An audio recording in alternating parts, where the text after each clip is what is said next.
says that you will identify and excuse yourself from any conflicts of interest that you may have. Does that mean that you are in effect policing yourself? What are the checks and balances that are in place to ensure that there is accountability and transparency? Well, we actually are trying to be as transparent as possible. In fact, our actions, we post our actions to the Doge handle on X and to the Doge website. So all of our actions are maximally transparent. In fact, I don't think there's been, I don't know of a case where an organization has been more transparent than the Doge organization. So, you know, and the kind of things we're doing are, I think, very, very simple and basic. They're not, you know, what I mentioned, for example, about Treasury, just making sure that payments that go out, taxpayer money that goes out, is categorized correctly, that the payment is explained, that organizations on the do not pay list, which takes a lot to get there, that actually are not paid, which currently they are paid.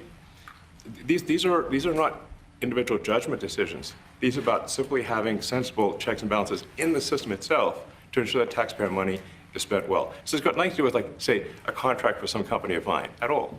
But if there is a conflict of interest when it comes to you yourself, for instance, you've received billions of dollars in federal contracts, when it comes to the Pentagon, for instance, which the president, I know, has directed you to look into. Yeah. Are you policing yourself in that? Is there any sort of accountability check and balance in place that would provide any transparency for the American people? Well, all of our actions are fully public.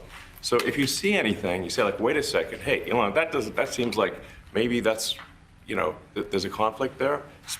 It's not like people are going to be shy about saying that. They'll say it immediately, you know? Including you yourself. Yes. But transparency is what builds trust, not simply somebody asserting trust. So not somebody saying they're trustworthy, but transparency, so you can see everything that's going on. And then you can see, am I doing something that benefits one of my companies or not? It's totally obvious.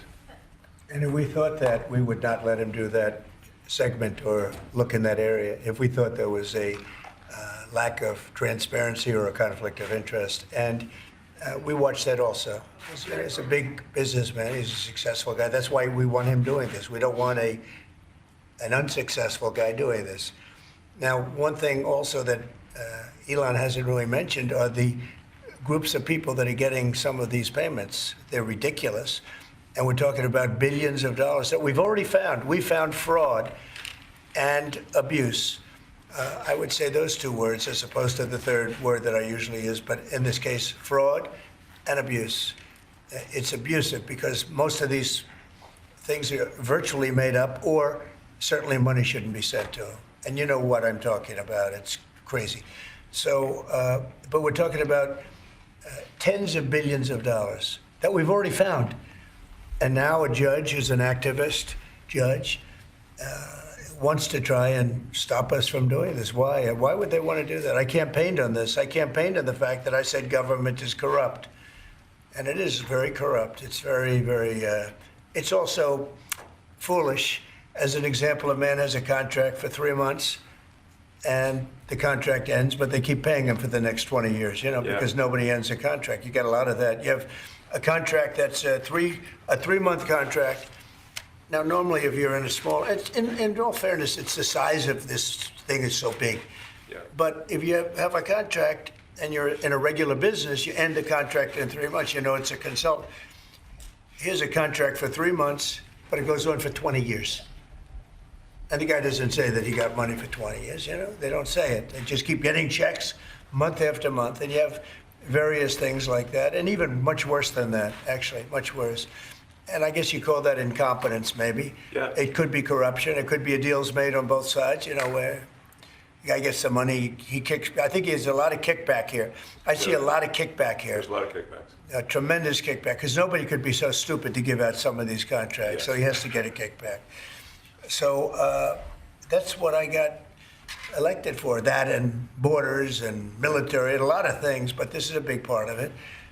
And I hope that the court system is going to allow us to do what we have to do. We got elected to among other things, find all of this fraud, abuse, all of this horrible stuff going on. And we've already found billions of dollars, not like a little bit, billions, many billions of dollars. And when you get down to it, it's going to be probably close to $1 trillion. It could be close to $1 trillion that we're going to find. That will have quite an impact on the budget. And you'll go to a judge where they handpick a judge, and he has certain leanings. I'm not knocking anybody for that, but he has certain leanings, and he wants us to stop looking. How do you stop looking? I mean, we've already found it. We have a case in New York where a hotel has paid $59 million, $59 million because it's housing migrants, illegal migrants, all illegal, I believe. And they were being paid twice the normal room rate at 100% occupancy. Unbelievable. So it's a racket. Yeah. Mr. Musk, can I ask you a question? You Well, said if I may sort of just going for the president's comments, at a high level, say, well, what are the two ingredients that are really necessary in order to cut the budget deficit in half from 2 trillion to 1 trillion? And it's really two things: competence and caring. And if you add competence and caring, you'll cut the budget deficit in half. And I fully expect to be scrutinized and get a daily proctology exam, basically. Might as well just camp out there. So it's not like I think I can get away with something. I'll be scrutinized nonstop. But with the support of the president, we can cut the budget deficit in half from 2 trillion to 1, and then with deregulation, because there's a lot of sort of regulations that don't ultimately serve the public good. We need to free the builders of America to build. And if we do that, that means I think we can get the economic growth to be maybe 3-4%, maybe 5%. And that means if you can get $1 trillion of economic growth and you cut the budget deficit by $1 trillion, between now and next year, there is no inflation. There's no inflation in 26. And if the government is not borrowing as much, it means that interest costs decline. So everyone's, the mortgage, their car payment, their credit card bills, anything, their student debt, the monthly payments drop. That's a fantastic scenario for the average American. I mean, imagine they're going down the grocery aisle and the prices from one year to the next are the same, and their mortgage, all their debt payments dropped. How great is that for the average American? We had That's no what we're aiming idea. We had no idea we were going to find this much, and it's open. It's not like complicated. It's not that simple stuff. complicated. It's just like, a lot of work. We Yeah. can't believe it. A lot of work, a lot of smart people involved. Very, very smart people. But you're talking about anywhere maybe $500 billion. It's crazy the kind of numbers It you're is really talking crazy. about. You know, normally when you're looking at something, you'll find you're looking for 1 out of 100. Here, you're almost reversing it. You look for one that's good. Yeah. And you can look at the title and you say, why are we doing this? Why are we doing that? And the public gets it. You know, the public gets it. You've seen the polls. The public is saying, why are we paying all this money? This for years, this has gone on. Mr. Musk, President you Trump, said, Senator, Yeah, go ahead. Wait, go ahead. Senator Rand Paul today said that Doge cuts will ultimately need a vote in Congress. Do you agree with that? Is that the I plan? really don't know. I know this. We're finding tremendous fraud and tremendous abuse. If I need a vote of Congress to find fraud and abuse, it's fine with me. I think we'll get the vote, although there'll be some people that wouldn't vote. And how could a judge want to hold us back from finding all of this fraud and finding all of this incompetence? Why would that happen? Why would even Congress want to do that? Now, Congress, if we do need a vote, I think we'd get a very easy vote because we have a track record now. We've already found billions of dollars of abuse, incompetence, and corruption. A lot of corruption. If a judge does block one of your policies, part of your agenda, will you abide by that ruling? Will you Well, comply I with that always order? abide by the courts, and then I'll have to appeal it. But then what he's done is he slowed down the momentum. And it gives crooked people more time to cover up the books.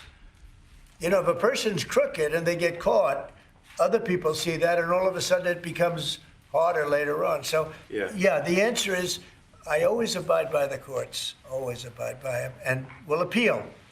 But appeals take a long time, and I would hope that a judge, if you go into a judge and you show him, here's a corrupt situation, we have a check to be sent, but we found it to be corrupt. Do you want us to send this corrupt check to a person, or do you want us not to give it and give it back to the taxpayer? I would hope a judge would say, don't send it, give it back to the taxpayer. Yeah, if I can add to that, what we're finding is that a bunch of the fraud is not even going to Americans. So I think we can all agree that if there's going to be fraud, it should at least go to Americans. But a bunch of the fraud rings that are operating in the United States and taking advantage of the federal government, especially in the entitlements programs, are actually foreign fraud rings. They're operating in other countries and actually exporting money to other countries. We should stop that. Mr. Musk, And this is big numbers. We're talking about $100 to $200 billion a year. Serious.